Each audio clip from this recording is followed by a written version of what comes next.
Great. So, I'm Alex Eames from Raspberry.tv. I'm talking to you about the pros and cons of crowdfunding today. So, I've done a few crowdfunding campaigns myself, and I've found it to be quite a reasonable platform. There's been some pluses and some minuses of using it, and that's basically what I'm going to cover in my talk. I've got 8 pros and 8 cons. But quickly before we go, what is crowdfunding? You know what the standard answer is. We just don't know. We do know. It's a way to fund a project through community support, discover if there's a market for your thing, whatever it is you want to put out there, enable you to avoid the need for investors or partners or borrowing money to fund your project, and it helps you to level the playing field if you're small, which is particularly useful, like me, if you are small. So, you know, you can compete on an equal basis with bigger companies by using Kickstarter. So I've done 4 Kickstarter campaigns so far, and this is how they did. They did mostly okay, is my slight understatement there. No, they did quite well. The most recent one I did was the Pro Hat, which you'll see a picture of on my t-shirt. That one actually dragged up my average time to funding by an hour. So I was a bit annoyed about that, but it's okay. My record is 3.5 hours, which just about held on to that, because the guys from Pyborg did one on Friday or Thursday, and they got funded in 4 hours, didn't you? But that was a slightly lower target, but yeah, they did really well. So people sometimes ask me, why do you keep coming back to Kickstarter? Why do you do it? You know, there's a few people out there, a few loud Twitterers, who make comments like this. You know, you're established now. You should fund your own projects. It's not nice to keep crowdfunding. Well, the truth is, the crowd seems to disagree. You know, you saw the stats there. You know, if 1,000 people want what you're offering, then it's not a bad thing to do it. You know, if there's 2 or 3 loud Twitterers telling you that it's not a good thing, then, you know, you don't have to listen to those.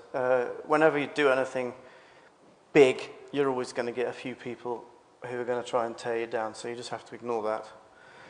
So, what are the pros of crowdfunding? I've got 8 of them, okay?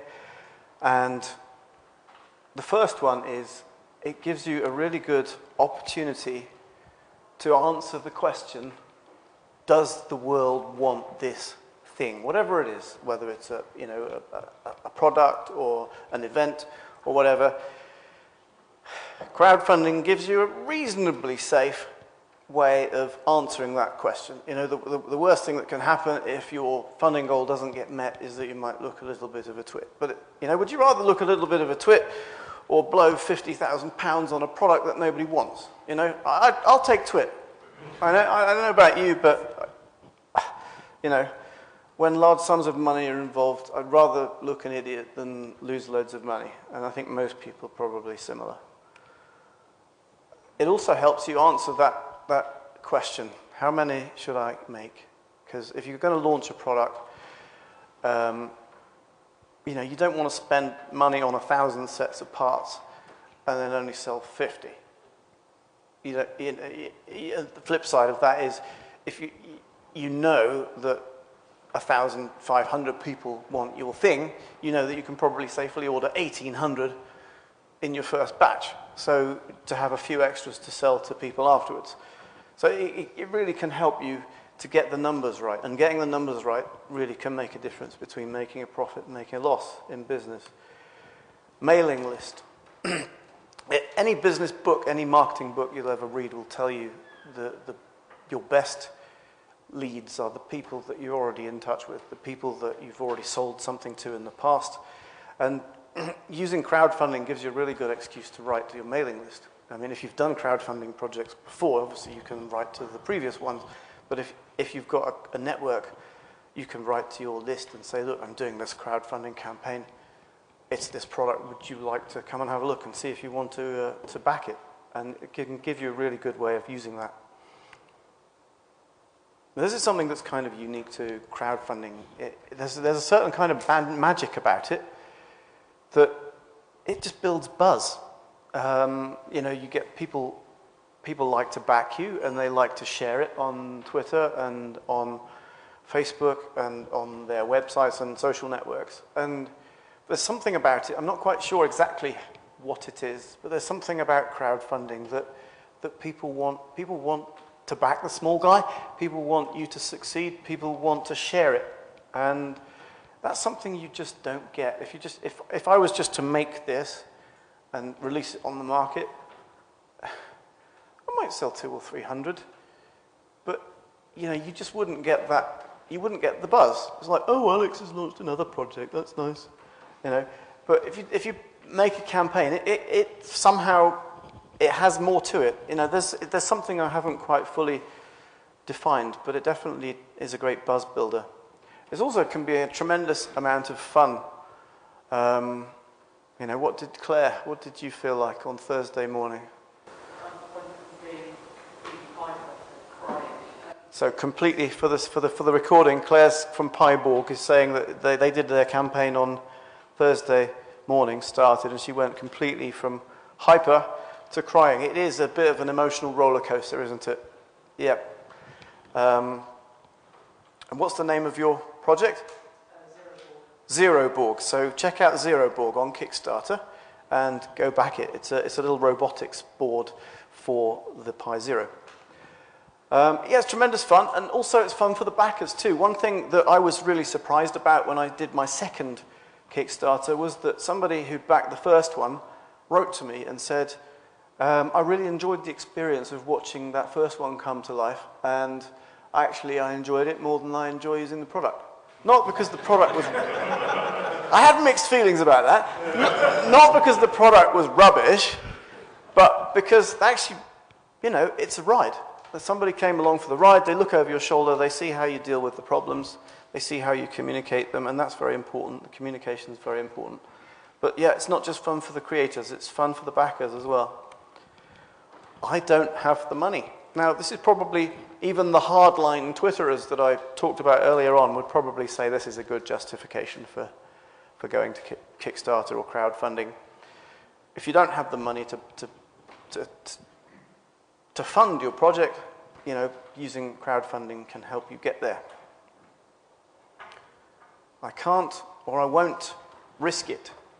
You know, using crowdfunding is a good risk mitigation strategy. It doesn't, as I'll show in a minute, it doesn't eliminate all of the risks altogether, but it is a good risk mitigation strategy.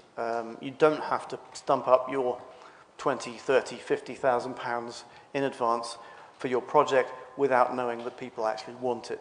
So that can actually help to mitigate the financial risk quite significantly. And the last pro, there's probably more, but these are the ones I have, is that at the end of your campaign, 3 weeks later or so for Kickstarter, you get a lump of cash in your bank account and you can start buying the parts and getting stuff made. And you get that money before you have to spend it. You know, it's not like you have to borrow, so you save all the potential costs of borrowing money at, say, 10 or 12 or whatever % per year. You've got the money up front. And there's a lot of businesses that actually go bankrupt because they've got poor cash flow. Rather, you know, some businesses go bankrupt with a full order book just because they haven't got the cash. They run out of cash to fulfill those orders. So, those are the pros. As I say, there's probably some more. But you might be, after hearing all of those, you might think you'd be mad not to crowdfund your projects. But the truth is there are some cons, and these are the main ones, I think. There's going to be 8. So, I talked about risk mitigation a couple of minutes ago.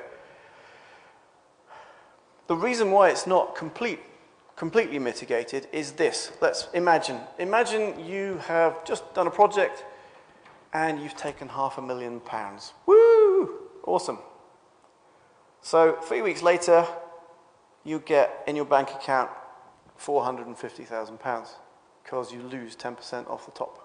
Okay, 5% of that is Kickstarter fees, and 5% of that is finance charges for the processing, which I think is a little bit high, but that's what it is. 6 months down the line, you think, all those extra stretch goals we agreed to do, I don't think we can finish this. Well, I don't think we can do this. I know, let's give everybody their money back. Hold on. If we do that, we've lost 50 grand. Youch! That's the sort of thing you don't think about at the time. You think, woo, it's going well. But actually, you can't back out. You refund everybody, you're 50 grand out if you've had a blockbuster. I mean, okay, it's smaller for a smaller project. You know, if you've got a £2 grand project, you can probably absorb that £200 loss. But for a big project, it can take you down. So it isn't completely mitigating the financial risk. It is fun. It's tremendous fun, but it's absolutely exhausting. It's an adrenaline rush. It's one big adrenaline rush, and you get it from the time that you start until the time that they're all delivered. You know, there's ups and downs, and there's obviously there's periods. For example, with this one, I'm waiting for the manufacturing trials at the moment, and it's been Pi 3 launched this week, so I've had quite a lot of other things to think about. So I've kind of not been thinking about it, but it is an exhausting process if you embrace it as seriously as I do. There are parts of it that really aren't fun. If you have a big project, you'll get lots and lots of input from the crowd. 99% of people are lovely, but that 1% aren't.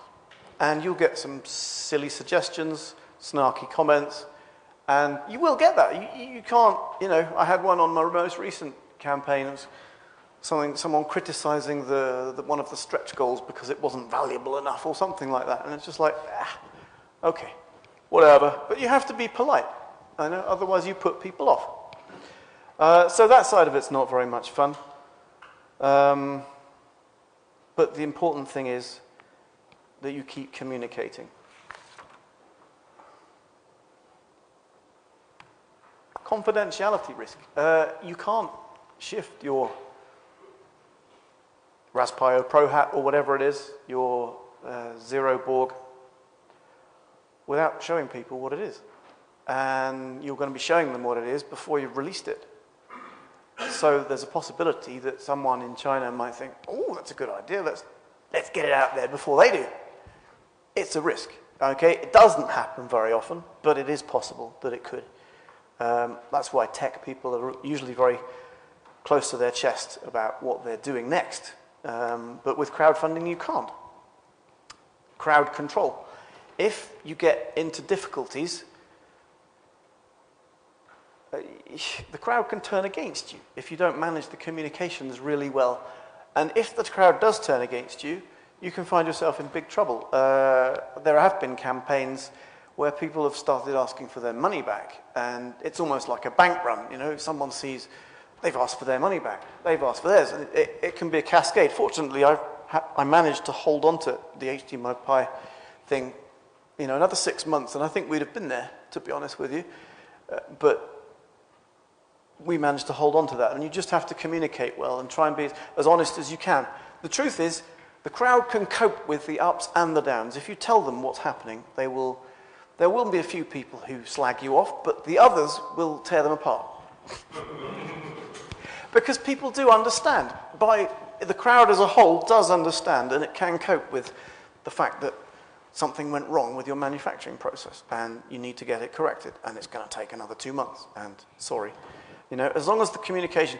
A lot of people make the mistake of being scared to communicate, and they'll keep the crowd hanging for an extra month without saying anything. And that's fatal. That's a big mistake. It's better to tell the truth quickly and get it out there. And some people might actually have ideas as to how you can overcome the problem, whatever it is.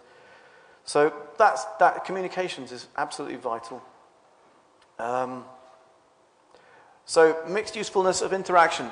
You will get some suggestions for stretch goals or ideas or improvements. That's great, but if you accept them all, if you take them all on board and you try to make all of the changes everybody suggests, you can end up with a compromised product or a product that takes a lot longer to produce than you originally intended. So what I tend to do now is I go to Kickstarter with a 99% finished product. This is ready, it works, you know, I'm not changing it. I'll take cosmetic suggestions, but you know, anything that actually involves the circuitry or adding features, no. And if you go in there with that attitude, that's much less of a problem. You don't end up with a compromised product or a lengthy delays due to adding XYZ feature that everybody says is essential. Going to crowdfunding, Kickstarter, etc. is not a panacea. If you are unknown, if you are lazy, if nobody's heard of you before, you are not going to have a blockbuster unless your product is so awesome that everybody has to have one. So Kickstarter will not do your marketing for you. If you have no network or you have no contacts, it's going to be hard. But if your product is good, the Pi community as a whole will generally, if it's related to Pi, will support you. So yeah, it's not a magic bullet. You can't just say, I'm going to stick this on Kickstarter and it's going to be an automatic success. It's not. And you can't please everyone. It's like I said, some people say you can fool all of the people some of the time, or some of the people all of the time. I say you can't please all of the people any of the time. Because you can't. You know, someone's always going to moan whatever you do, and that's just a downside. You'll get that, and you just have to work through it. So should I crowdfund or not? Only you can decide, really. But I think it's really important to be yourself, to do good things, do your homework, your research, find out, talk to your friends, talk to your networks. Is it a thing that people are likely to want? What should I add? Try and do all of that before you go to Kickstarter. And the most important thing probably is to get the numbers right. You know, you really do need to get good numbers. How much is this going to cost to get made? What are the hidden taxes? What are the issues here? Get the numbers right and leave a little bit of room for something to go wrong. In model airplane flying, when you're learning, they tell you to fly 3 mistakes high. So if your Kickstarter budget only has 1 mistake high and you make 2 mistakes, you're done. So just a few quick stats, because this is quite interesting. So there's been about 276,000 projects on Kickstarter, and 36% of them get funded. Of those, 9% fail to deliver. So it's not that bad. I mean, it's not zero, but it's not massively big fail. Of those projects, 20,000, this is of the 276, 20,000 were tech, 20% of those got funded. So as you can see, tech projects tend to get funded less often than projects in general. 735 tech projects have taken more than 100,000, one of which was HDMI Pi, one of which was Slice, one was Flotilla. So there have been a few Pi projects in there. Dexter Industries did one, I think. Cano. 50 projects have done over $1 million in tech. That's dollars. But look at this. This is encouraging. It's what I said earlier about if you're doing something good, the Pi community will support you. Of 262 Raspberry Pi related Kickstarters, 61% got funded. So that's not quite twice the average for overall. And certainly it's 3 times tech, which is actually quite interesting. So it just shows you that the Pi community is quite supportive of Kickstarters in general. So I think that's pretty much what I wanted to say. I'm just going to leave you with a picture of the 3 most recent Kickstarter projects that I've done. And if anybody has a question, I'd be more than happy to try to answer it, if I can. Right, yes. With the later projects, you've seen less people treating Kickstarter as a shop and going, I backed you, you've hit the date, where's my stuff? And more people actually realising what they're getting into. I think so. I mean, what's been interesting to notice is that there's not very many people, just to repeat the question, there's not very many people now with the later ones treating Kickstarter like a shop. I think Kickstarter backers have become a bit more savvy, but I do notice with each successive Kickstarter that I do, there are always a healthy proportion of new Kickstarters who've backed this project for the first time. But yes, they are getting more savvy. Yes. Jenny, did you have one? I just wanted to echo what you were saying about the Pi community being wonderfully supportive. I was one of the Pi-related Kickstarters that failed.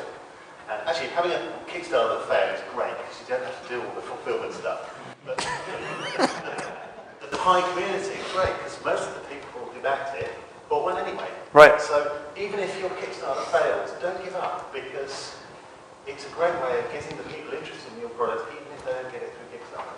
Excellent. I'll just try and repeat that for the recording. So Jenny said she had one that didn't make it, but the Pi community supported her, and a lot of people bought it afterwards. So even if you fail, it's not a complete fail. Okay. How would you differentiate product directly Kickstarter rather than looking at something to do capital investment to sustain the business beyond shipping product? You're talking about fees being manufactured for you, Yeah. rather than you setting your own capability or an investment. Right. Well, there are other crowdfunding platforms that are probably more suited for capital investment. I think Pimoroni did a Crowdcube. I think that's the name of one. Yeah, all of mine have been product-based, but obviously you could choose, should you be savvy enough to manage to make a profit, you could choose to invest some of that profit into your own infrastructure, manufacturing capabilities. I mean, I'm still running my business from home, the garage, a spare bedroom, so I'm not really equipped to start installing pick-and-place machines and things like that at the moment, and maybe one day I will. But at this stage, I'm not ready for that. Graham? As Wire Kit successfully made, as you're not actually a shop, what are your obligations if you're sending stuff that is obviously, is it like any other? With Kickstarter? Well, yeah, it doesn't apply in the same way. I don't know. They've changed it. It's not the Sale of Goods Act anymore. It's whatever the new thing is called. It doesn't quite apply. It's not the same as if you buy one of these boards from my shop, all of your normal purchasing rights as a consumer apply. But if you back a Kickstarter project for it, they don't. It's as simple as that. But if you back someone who's credible, their reputation is at stake, you know. 2 minutes left. Okay, a couple more questions. So that's the incentive to keep yourself, to be honest, you know. That's the other thing with what I talked about refunds earlier on. You're not obliged to give a refund, but if you start saying no, your name's going to get around there very quickly. I've got one more contentious question. No, go for it, Graham. Any advice if you were to partner with somebody else to ensure successful Kickstarter, would you advise people not to partner with? Okay. I'm glad you've asked that question. My advice, in general terms, would be if you're partnering with somebody you don't know very well, check them out very carefully. Don't partner with somebody you don't like. Don't partner with somebody you don't respect. And don't partner with somebody whose capabilities you're not sure of. I think that's probably all I'm going to say about that. But that's in general. I think those hold true for all circumstances. The very best set of circumstances is to partner with somebody you know really well and who you trust a lot. And I think outside of that, it's probably better not to do partnerships. But 99% of people in the Raspberry Pi community are lovely people and probably fine to partner with. Last one then. Yeah, you said do your maths correctly, get your numbers right. You said sort of three problems come from that. Have you got kind of a big percentage for this is everything it's going to cost me? I need my revenue to be X amount. Is there a percentage? Is it 100%? Is it 70%? It's always going to be a bit of a guess, but I try and work on a multiple of between 3 and 4. So if you want to retail a product for £20, you need to leave 20% for the VAT man, 10% for Kickstarter, and you really need to make it for between £3 and £4. Sorry. If you're selling it for 20, you need to try and make it for something between 5 and 6. Simply because when you come to retail them, the retailer wants a margin, the wholesaler wants a margin, the manufacturer needs a margin, and the VAT man needs a margin. So, but that's why products are expensive, because something that might cost £1 to make probably sells for £4 in the shops. You know, that's just the reality of how it is because of all the layers. But you can use Kickstarter if you are not in it for profit. You can use Kickstarter to bring something to the public and cut out all those middlemen. Okay, I'm told I've run out of time. Thank you all for watching and listening.